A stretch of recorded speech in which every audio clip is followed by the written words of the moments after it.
हम लोग जीव विज्ञान के पहले नंबर चैप्टर को देख रहे थे, जिसका नाम है जैव प्रक्रम। और जैव प्रक्रम से संबंधित हम आपको कुछ महत्वपूर्ण प्रश्न बता रहे थे।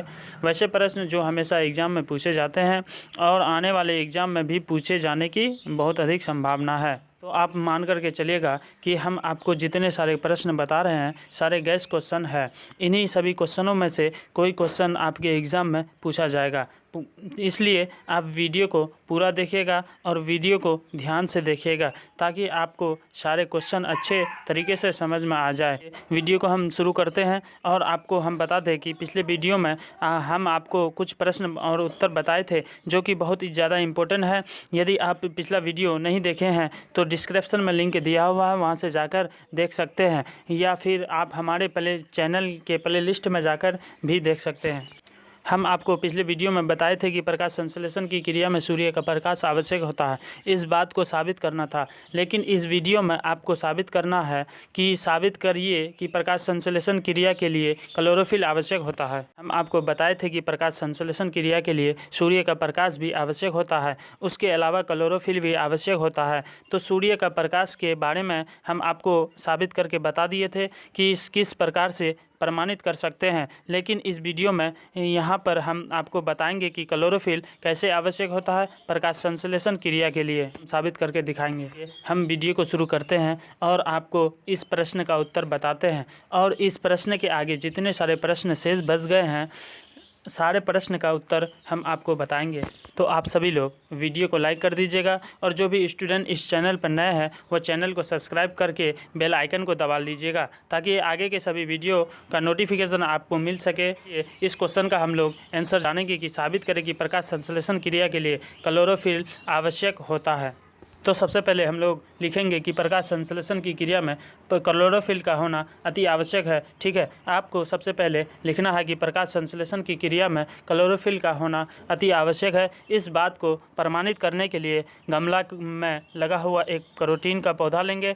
ठीक है, ध्यान रखिएगा, गमला में लगा हुआ एक कैरोटीन का पौधा लेंगे, जिससे 2-3 दिन के लिए अंधेरे कमरे में छोड़ देंगे ताकि जो उस पौधे की पत्ती है वह स्टार्च रहित हो जाए और चितकबरा हो जाए। ठीक है, सबसे पहले आपको क्या करना है कि एक कैरोटीन का पौधा लेना है, जिसे आपको 2-3 दिन के लिए अंधेरे कमरे में छोड़ देना है, जिससे कि वह पत्ती को जो स्टार्च रहित हो जाए। इसके बाद आपको क्या करना है कि उसके बाद गमला में लगा हुआ पौधा को 3-4 घंटे के लिए धूप में छोड़ देंगे। पहले आपको 3-4 दिन के लिए अंधेरे कमरे में छोड़ना है, और जब 3-4 दिन हो जाएगा तो उसके बाद आपको निकाल कर 3-4 घंटे के लिए धूप में छोड़ देना है। 4 घंटा हम लोग पौधे को रख देंगे। उसके बाद पत्ती को तोड़कर अल्कोहल से भरे प्रखनली में डालकर उबाल लेते हैं। जैसा कि हम सभी जानते हैं क्लोरोफिल अल्कोहल में घुलनशील होता है। जो क्लोरोफिल होता है वह अल्कोहल में घुलनशील होता है।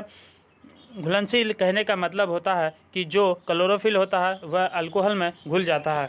तो सबसे पहले देखिए, हम फिर से आपके सामने रिवीजन कर रहे हैं, आप ध्यान से सुनिएगा। सबसे पहले क्या करना है, गमले में लगा हुआ पौधा लेना है, उसको 3-4 दिन के लिए अंधेरे कमरे में छोड़ देना है, और जब 3-4 दिन हो जाए उसके बाद पौधे को कमरे से निकालना है और 3-4 घंटे के लिए धूप में छोड़ देना है। जब 3-4 घंटे पौधे धूप में रह जाए उसके बाद उस पौधे के पत्ती को तोड़ लेंगे, और पत्ती को तोड़ करके एक बीकर में डाल करके उसमें अल्कोहल डाल देंगे। उसके बाद उसको हम लोग गर्म करेंगे। ठीक है, गर्म क्यों करेंगे? क्योंकि जो क्लोरोफिल होता है वह अल्कोहल में घुलनशील होता है। आप ध्यान रखिएगा, जो क्लोरोफिल है वह अल्कोहल में घुलनशील होता है, इसलिए हम उसको अल्कोहल के साथ मिला करके उसे गर्म करते हैं। तो उसके बाद देखिए, जहाँ क्लोरोफिल नहीं था उसका रंग सफ़ेद हो गया, पत्ती के जिस भाग में क्लोरोफिल नहीं था उसका रंग सफ़ेद हो गया, और जिस भाग में क्लोरोफिल था उसका रंग काला नीला हो गया।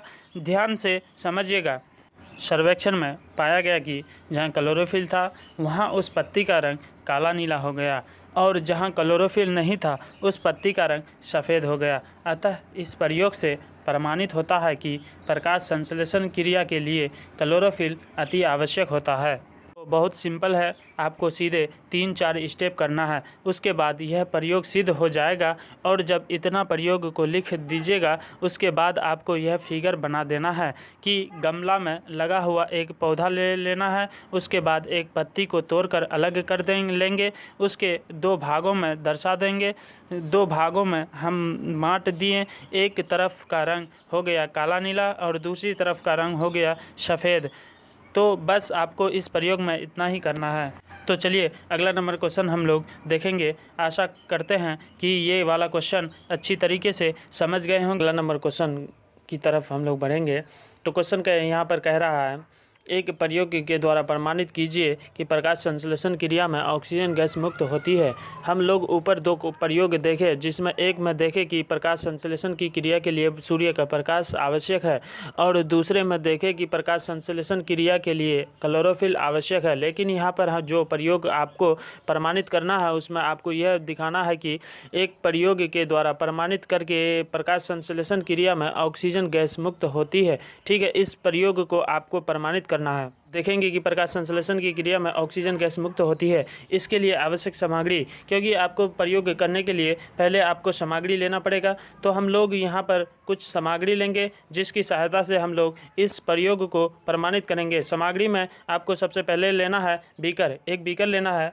उसके बाद दूसरा नंबर लेना है एक परखनली। ठीक है, पहले नंबर पर बीकर लेना है और दूसरे नंबर पर आपको परखनली लेना है। उसके बाद आपको एक जलीय पौधा लेना है। ऐसा नहीं कि किसी प्रकार का कोई भी पौधा ले, सिर्फ आपको जलीय पौधा लेना है। जैसे एग्जाम्पल में आपको बता दूं, हाइड्रा को मान लीजिए, क्योंकि हाइड्रा एक जलीय पौधा होता है। और उसके बाद चौथे नंबर पर आपको एक कीप लेना है। तो ध्यान रखिएगा, यही 4 चीज़ आपको लेना है। तो ध्यान रखिएगा, अब इन 4 चीज़ों की मदद से हम लोग कैसे इस प्रयोग को प्रमाणित करेंगे। पहले आपको यहाँ पर सिद्धांत दिया हुआ है, जिससे आपको याद रखना है। सिद्धांत कह रहा है कि प्रकाश संश्लेषण एक जैव रासायनिक प्रक्रिया होती है जिससे पौधे सूर्य के प्रकाश के उपस्थिति में CO2 और जल के सहयोग से ग्लूकोज का निर्माण करता है। बहुत सिंपल है, आप इसे याद रखिएगा कि प्रकाश संश्लेषण एक जैव रासायनिक प्रक्रिया होती है जिसमें पौधा सूर्य के प्रकाश के उपस्थिति में CO2 और जल के सहयोग से ग्लूकोज का निर्माण करता है। हम लोग यहाँ से देखेंगे कि किस प्रकार से हमें यह प्रयोग को सिद्ध करना है। तो सबसे पहला स्टेप आपको क्या करना है कि बीकर में 2/3 भाग जल लेना है।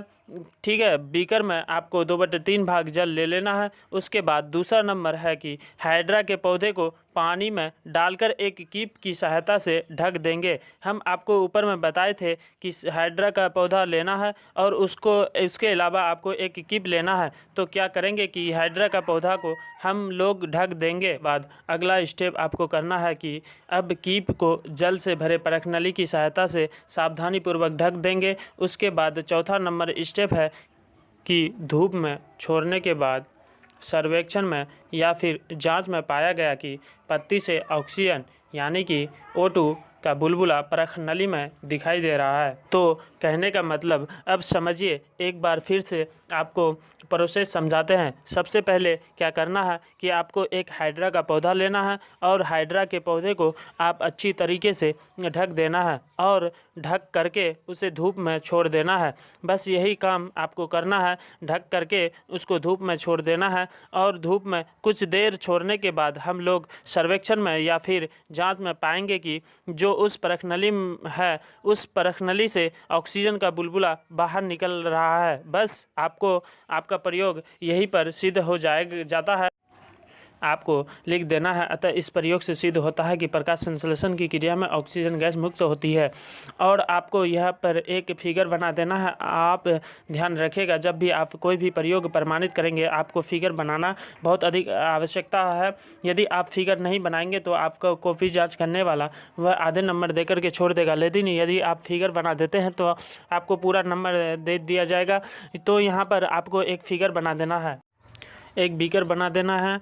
बीकर में आपको बता देना है यह परखनली है, यह ऑक्सीजन है, यह बीकर है, यह जलीय पौधा है, यह जल है। इस प्रकार से बस आपको सिर्फ दिखा देना है, आपको पूरे नंबर दे दिए जाएंगे।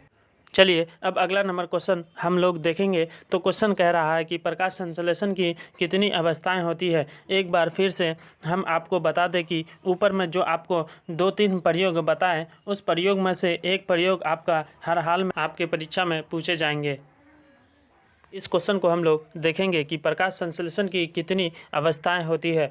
तो हम लोग इसका जवाब देखेंगे कि प्रकाश संश्लेषण की क्रिया मुख्यतः 2 प्रकार के होते हैं। ध्यान रखिएगा, प्रकाश संश्लेषण की क्रिया मुख्यतः 2 प्रकार के होते हैं। पहला होता है प्रकाशिक क्रिया और दूसरा होता है अप्रकाशिक क्रिया। जो प्रकाशिक क्रिया होता है उसे हम लोग अंग्रेजी में बोलते हैं फोटोकेमिकल रिएक्शन, और अप्रकाशिक क्रिया होता है उसे हम लोग अंग्रेजी में बोलते हैं डार्क रिएक्शन। तो देखिए, सबसे पहला नंबर देखेंगे कि प्रकाशिक की क्रिया क्या है। लोग इसका जवाब देखेंगे। प्रकाश की उपस्थिति में संपन्न होने वाली क्रिया को प्रकाशिक क्रिया कहते हैं। ठीक है, आप ध्यान रखिएगा, प्रकाश की उपस्थिति में कहने का मतलब कि जो क्रिया प्रकाश की उपस्थिति में संपन्न होता है उसे हम लोग प्रकाशिक क्रिया कहते हैं, यानी कि फोटोकेमिकल रिएक्शन कहते हैं। ये क्लोरोफिल के गहरेना भाग में संपन्न होता है। तो आपको प्रकाशिक क्रिया के बारे में याद रखना है कि वैसी क्रिया जो प्रकाश के उपस्थिति में संपन्न होता है उसे प्रकाशिक क्रिया कहते हैं। यह कहाँ पर संपन्न होता है? तो क्लोरोफिल के गहरेना भाग में यह संपन्न होता है। उसके बाद अगला है प्रकाशिक क्रिया, जिसको हम लोग डार्क रिएक्शन बोलते हैं। तो हम लोग देखेंगे कि डार्क रिएक्शन क्या होता है। इसका डेफिनेशन हो जाएगा कि प्रकाश की अनुपस्थिति में अर्थात अंधेरे में संपन्न होने वाली क्रिया को अप्रकाश क्रिया कहते हैं।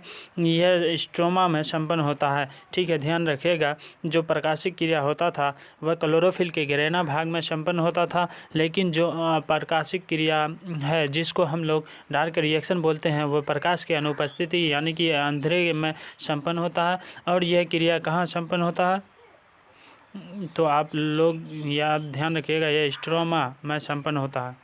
चलिए अगला नंबर क्वेश्चन कह रहा है कि उपापचय क्या है। ठीक है, उपापचय हम लोग किसे बोलते हैं? इसका जवाब होगा कि सजीवों के शरीर में संपन्न होने वाली सभी रासायनिक प्रक्रिया उपापचय कहा जाता है।